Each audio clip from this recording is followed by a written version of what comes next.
नमस्कार दोस्तों, स्वागत है आप सभी का हमारे इस चैनल भगवान लोक पर। दोस्तों, अगर आप भी अपनी लाइफ में कुछ नया सीखने की चाह रखते हैं तो इस चैनल को अभी सब्सक्राइब कर लें। जय अहोई माता। दोस्तों, कई वर्षों बाद एक दिव्य, दुर्लभ और अद्भुत संयोग में नवंबर के महीने में अहोई अष्टमी का व्रत रखा जाएगा।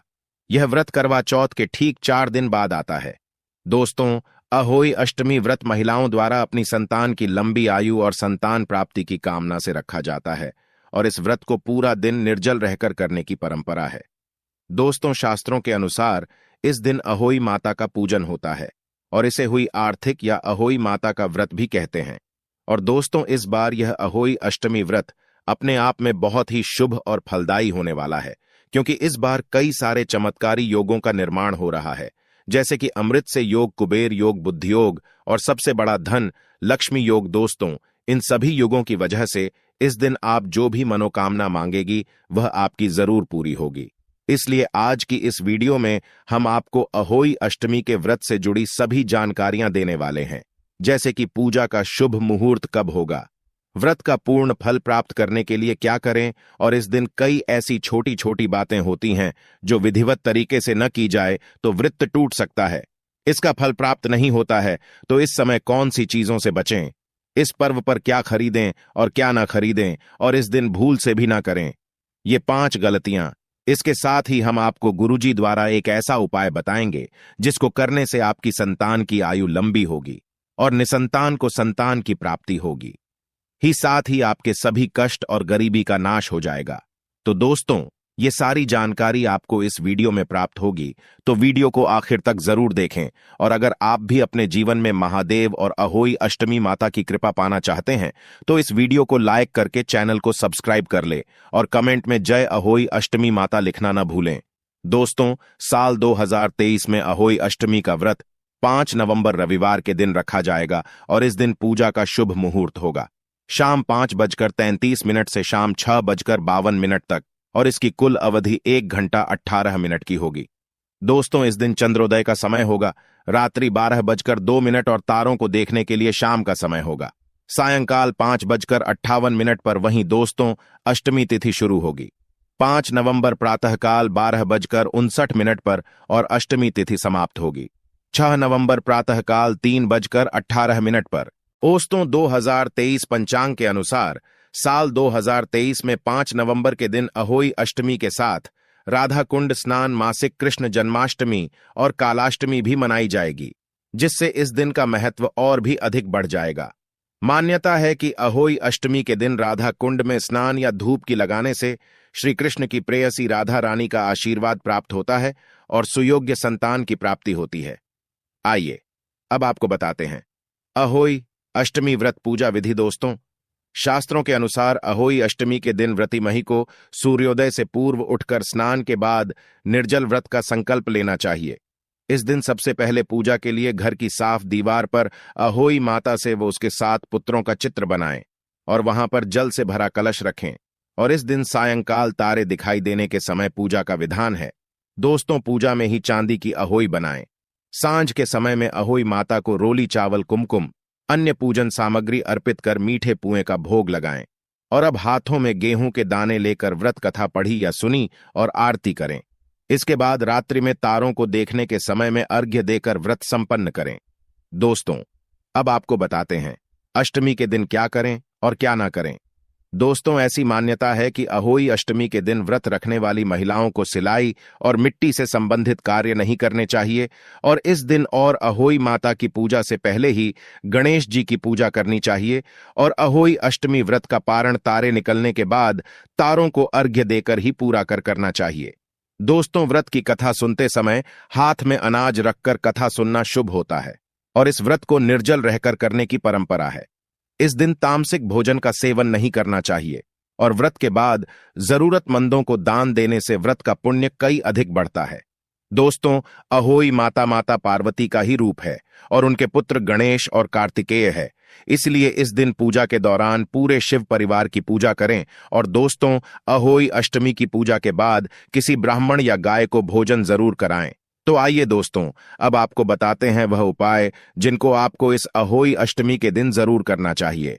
इन उपायों को करने मात्र से आपकी सभी मनोकामनाएं पूर्ण हो जाएगी, इसलिए एक बार इन उपायों को जरूर करके देखें। दोस्तों, ज्योतिष शास्त्र के अनुसार संतान प्राप्ति के लिए अहोई अष्टमी के दिन माता अहोई के साथ भगवान शिव और माता पार्वती की भी पूजा करें। पूजन में इनको दूध भात का भोग लगाएं। पूजन के खाने में से एक हिस्सा गाय व उसके बछड़े के लिए निकालें। फिर सायंकाल के समय पीपल के पेड़ के नीचे 5 दीपक जलाएं और मन में मनोकामना बोलते हुए परिक्रमा करें। ऐसा करने से अहोई माता प्रसन्न होते हैं और उनकी कृपा से आपकी मनोकामना जल्द पूरी होती है। दोस्तों, अहोई अष्टमी के दिन शिव योग का निर्माण हो रहा है, इसलिए दंपति अष्टमी तिथि से लेकर भाई दूज तक हर रोज पारद शिवलिंग की ब्रह्म मुहूर्त पूजा पाठ करें। पारद शिवलिंग पर दूध चढ़ाने से संतान प्राप्ति का आशीर्वाद मिलता है। इसके साथ माता पार्वती की ही अष्टमी तिथि को अहोई रूप में पूजा की जाती है। व्रत रखकर माता से भी संतान प्राप्ति की मनोकामना मांगे। ऐसा करने से भगवान शिव और माता पार्वती प्रसन्न होते हैं। दोस्तों, अहोई अष्टमी के दिन पति पत्नी साथ मिलकर अहोई माता को सफेद फूल चढ़ाएं और संतान प्राप्ति की प्रार्थना करें। साथ ही घर में जितने सदस्य हों उतने पेड़ लगाएं और साथ में एक छोटा सा तुलसी का पौधा भी लगाया। इसके बाद सायंकाल के समय तारों को अर्घ्य देकर पूजन करें और अहोई माता से संतान प्राप्ति की कामना करें। लगाए गए पौधों का हर रोज ध्यान रखें। मान्यता है कि ऐसा करने से जल्द आपकी मनोकामना पूरी होगी। दोस्तों, संतान प्राप्ति की कामना रखने वाले पति पत्नी एक साथ अहोई अष्टमी का व्रत रखें और उस दिन चांदी के 7 से 9 मोतियों को लागे धागे पिरोकर एक माला बना लें। इसके बाद उस माला को पूजन के समय माता अहोई को चढ़ाएं आए और संतान प्राप्ति की मनोकामना मांगी। पूजन करने के बाद माला को पत्नी के गले में पहना दें। ऐसा करने से माता अहोई का आशीर्वाद प्राप्त होगा। दोस्तों, संतान की इच्छा रखने वाले दंपत्ति अहोई अष्टमी से लगातार 45 दिनों तक भगवान गणेश को हर रोज बेलपत्र चढ़ाएं। साथ ही बेलपत्र चढ़ाते समय हर रोज ओम पार्वती प्रिया नंदना नम मंत्र का 11 माला जप करें। ऐसा करने से भगवान गणेश की कृपा से पति पत्नी की इच्छा जरूर पूरी होगी। ऐसी धार्मिक मान्यताएं हैं। दोस्तों, अहोई अष्टमी के दिन संतान प्राप्ति की इच्छा रखने वाले दंपति गोवर्धन परिक्रमा के दौरान मध्य रात्रि में राधा कुंड में अवश्य स्नान करें। ऐसा करने से संतान सुख की प्राप्ति होती है। मान्यता है कि राधा रानी ने इस कुंड को अपने कंगन से खोदा था। यहां अहोई अष्टमी के दिन हर साल शाही स्नान का आयोजन किया जाता है। मान्यता है कि संत न प्राप्ति के लिए स्नान की परंपरा द्वापर युग से चली आ रही है। तो दोस्तों, ये थे कुछ उपाय जो आपको जरूर करने चाहिए। अब आपको सुनाते हैं अहोई अष्टमी के व्रत कथा, जिसको सुनने से ही आपको आपके व्रत और पूजा का पूर्ण फल प्राप्त होगा। एक नगर में एक साहूकार रहा करता था। उसके 7 लड़के थे, 7 बहनें तथा एक पुत्री थी। दिवाली से पहले कार्तिक बदी अष्टमी को 7 बहुएं अपने इकलौते दामाद के साथ जंगल में मिट्टी लेने गई। जहां से वे मिट्टी खोद रही थीं, वहीं पर श्याओ से ही की मांग थी। मिट्टी खोदते समय से ही का बच्चा उसकी भाभी के हाथों मर गया। स्याऊ माता बोली कि अब मैं तेरी कोख बांध होगी। तब ननद ने अपनी 7 भाभियों से कहा कि तुम में से कोई एक मेरी जगह अपनी कोख बंद वाले सभी भाभियों ने अपनी कोख बंधवाने से मना कर दिया। लेकिन छोटी भाभी सोचने लगी कि यदि मैं कोख नहीं बनवाऊंगी तो मेरी सास नाराज हो जाएंगे।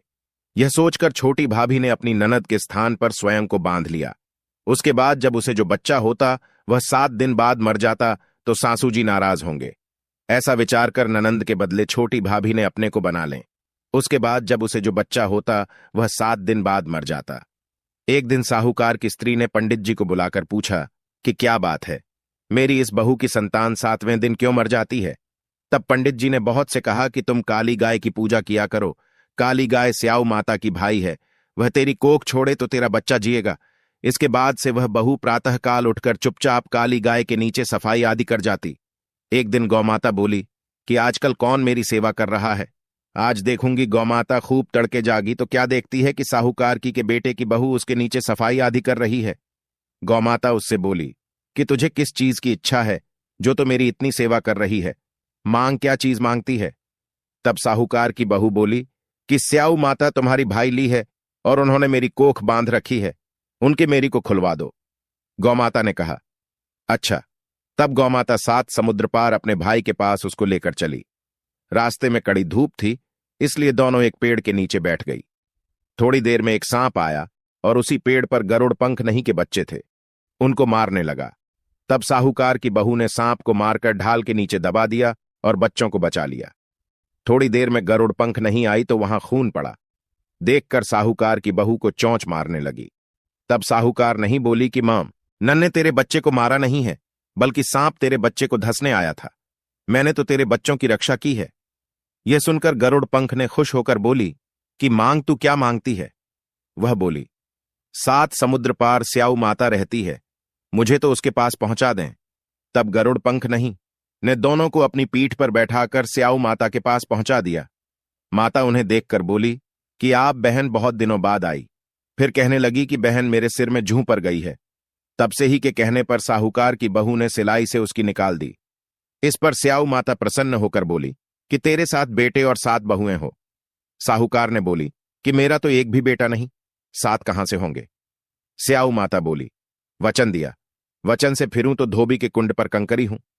तब साहूकार की बहू बोली, माता बोली कि मेरी कोख तो तुम्हारे पास बंद पड़ी है। यह सुनकर स्याऊ माता बोली, तूने तो मुझे ठग लिया। मैं तेरी कोख खोलती तो नहीं, परंतु अब खोलनी पड़ेगी। जा, तेरे घर में तुझे 7 बेटे और 7 बहनें मिलेंगे, तो जाकर उस्मान करना, 7 अहोई बनाकर 7 कराई करना। वह घर लौट कर आई तो देखा 7 बेटे और 7 बहुएं बैठी है। वह खुश हो गई। उसने 7 हुई बनाई, 7 उस्मान किए। 7 कराई की दिवाली के दिन शैतानियां आपस में कहने लगी कि जल्दी जल्दी पूजा कर लो। कहीं छोटी बहू बच्चों को याद करके रोने लगे। थोड़ी देर में उन्होंने अपने बच्चों से कहा, अपनी चाची के घर जाकर देखा कि वह अभी तक रोई क्यों नहीं।